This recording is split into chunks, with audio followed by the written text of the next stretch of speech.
Yesterday it was my birthday. I hung one more year on the line. I should be depressed, my life's a mess, but I'm having a good time.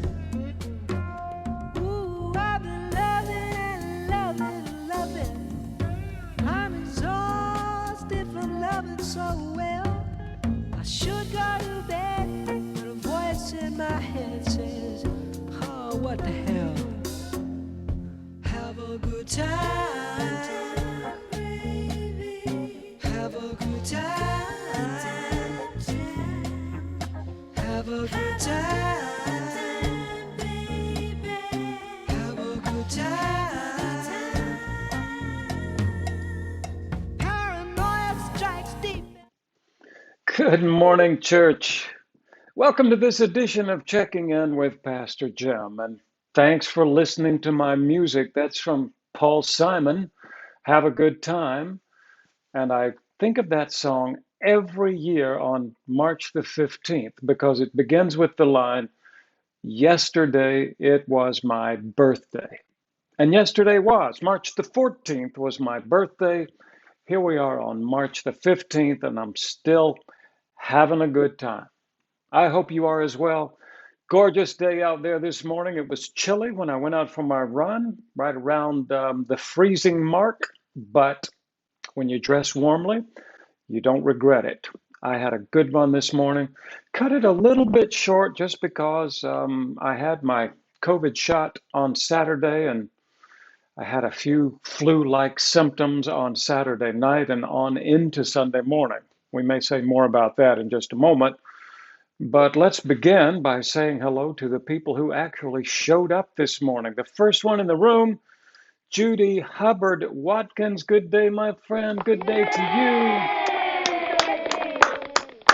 Thanks for showing up, Judy. Thank you for being the first one here. Judy is the most cheerful greeter at Richmond's First Baptist Church. If you haven't come in on that boulevard side door on one of those days when she is working, you have missed a treat. She's got a smile that lights up all of Arthur Ashe Boulevard and makes me feel welcome every time I come to church. Martha Clough is here. Good morning, Jim. Good morning, Martha. You're always in the top 4 or 5 getting into the room, but today you're number 2. Good job, the silver medalist. And then Beth Bayless. Beth, there you are. You're number 3 today. You're the bronze medalist. Congratulations to you. You also are always really close to the front. Here's Eunice Kim. Good morning to you, Eunice. Wonderful to hear your music yesterday at church. I get to sit right there close to you where I can watch your fingers on the keyboard. Amazing. You are amazing. Lynn Miller was at church yesterday. Good morning, she says, on a pretty day, but cold. Well, that's going to change. It's going to start warming up.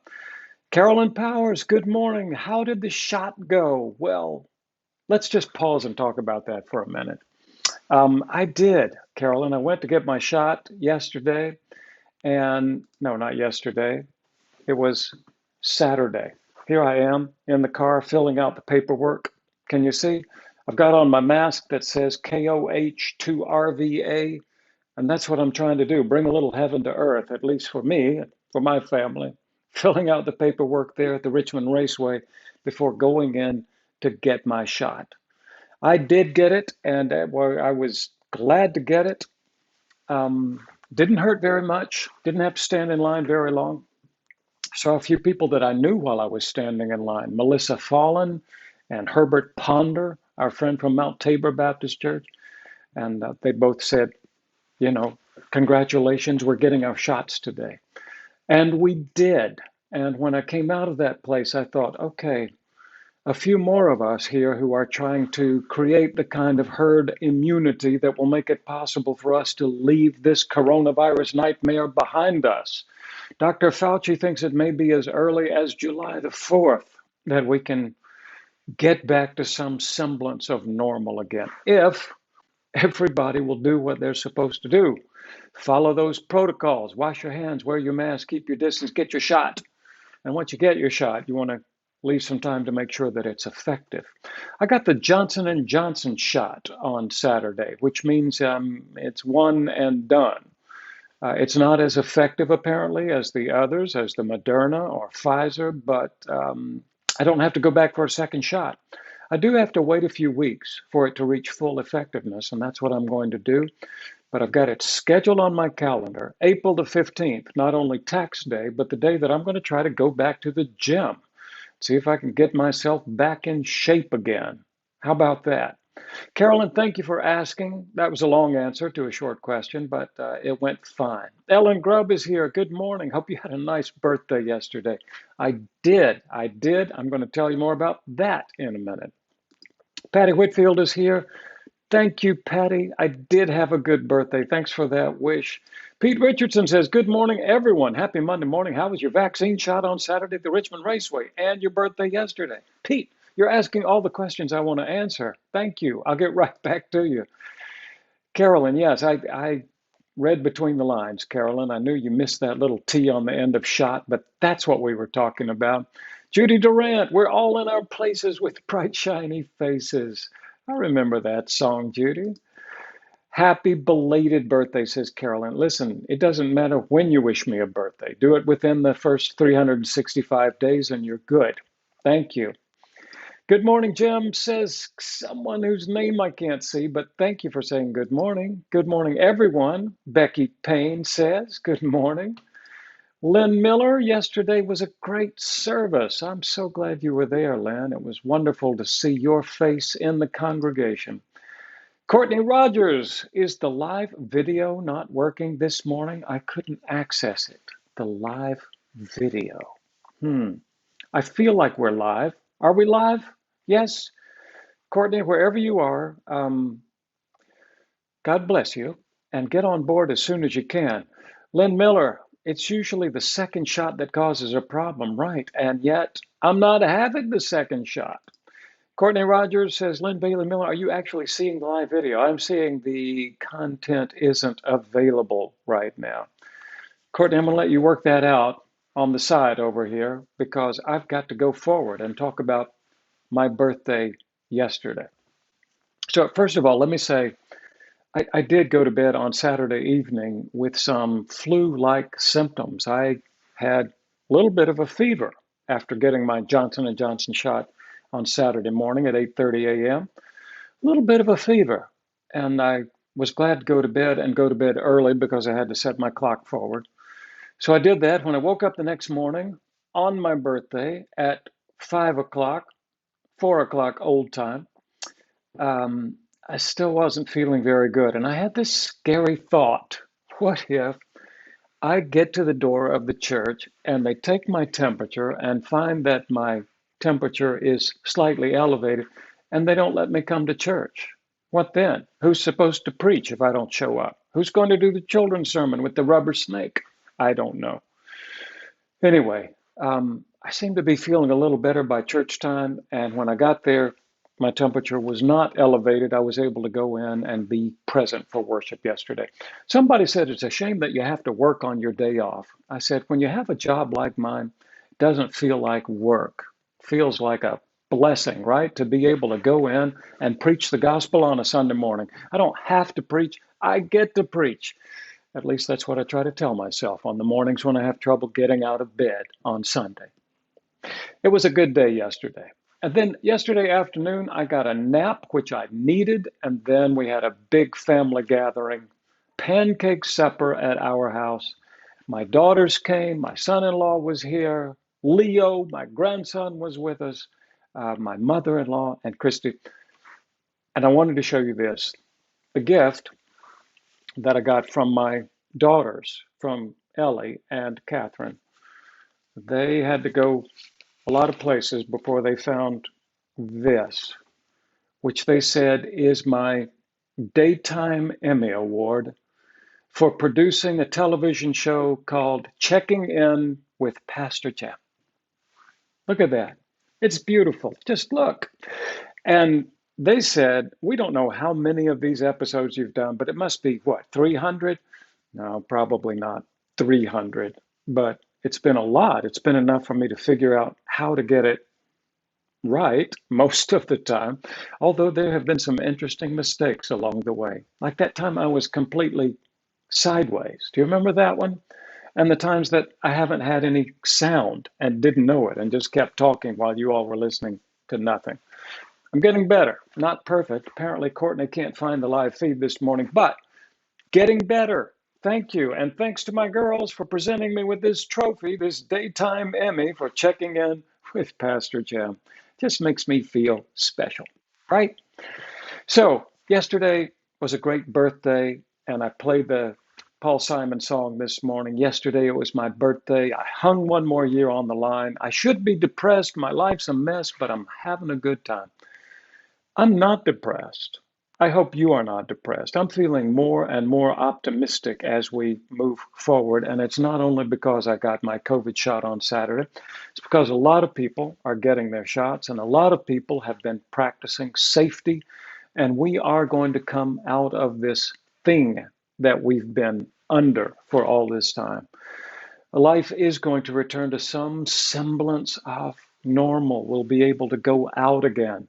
As I said in my epistle on Friday, we'll come out, blinking in the bright spring sunshine like bears coming out of hibernation. But we're going to come out and we're going to come back to church, right? I want to encourage you, if you haven't been yet, to make a reservation this next Sunday and join us for worship, especially if you've had your shots and you feel safe in doing that. Okay, I have to do this. I do have to share this video of Leo, okay? I know it's been a while since I've shared pictures, even though I did share that picture with you in the announcement. But take a look at this one. I'm going to start with the one of Leo swinging about a week ago. I think it was a Saturday afternoon, and we took him to a nearby park and put him in one of those swings that is perfect for babies. And he had never been in one of those before. I think he had the happiest experience of his young life. Let's take a look. Are you a pro at swinging now? Wow. Mr. Swinging Pro. Yeah.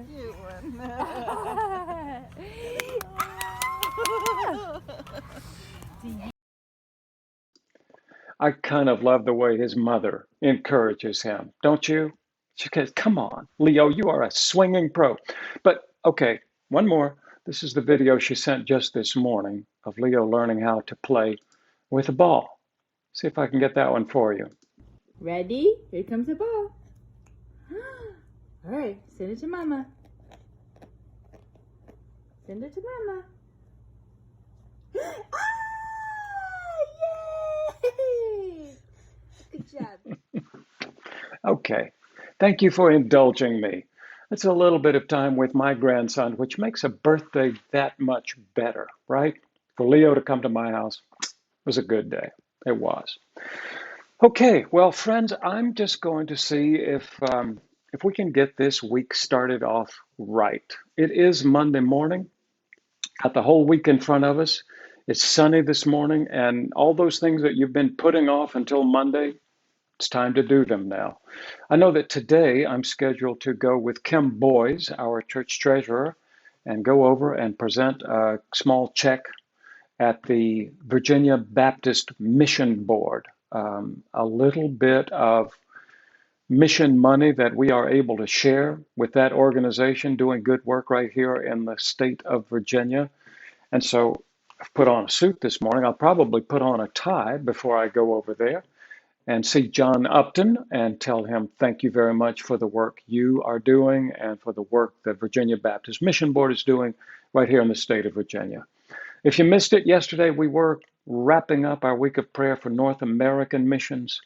And it's just helpful to think about the kind of mission work that is happening here in the state and across the nation, those things that are happening close to home. I love it that missions for us these days doesn't only mean going to China on a slow boat and working among the people over there. Missions happens really everywhere around us, and it can happen all the time. More and more these days, mission opportunities are presented right on our front doorstep. And did you know, for example, there are thousands of people in the Richmond metropolitan area from India. If you ever thought, I'll go to India as a missionary, well, you don't have to. Thousands of people right here, just as one example. The people from all countries in this world who have come to our part of the world.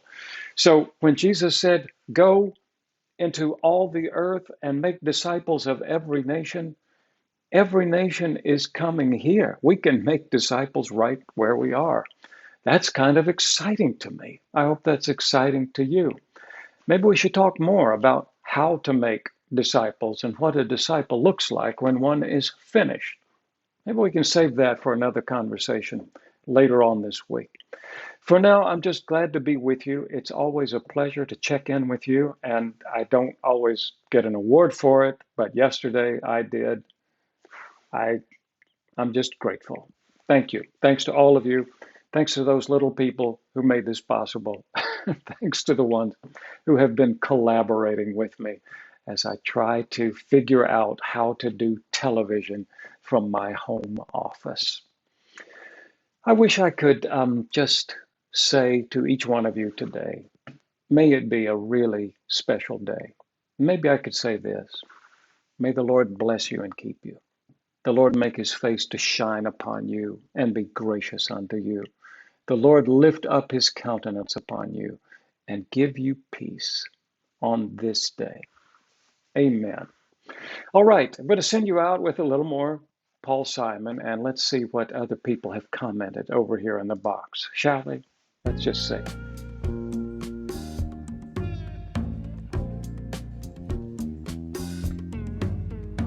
Yesterday it was my birthday. I hung one more year on the line. I should be depressed, my life's a mess, but I'm having a good time. Ooh, I've been loving and loving and loving. I'm exhausted from loving so well. I should go to bed, but a voice in my head says, oh, what the hell? Have a good time, baby. Have a good time. Have a good time.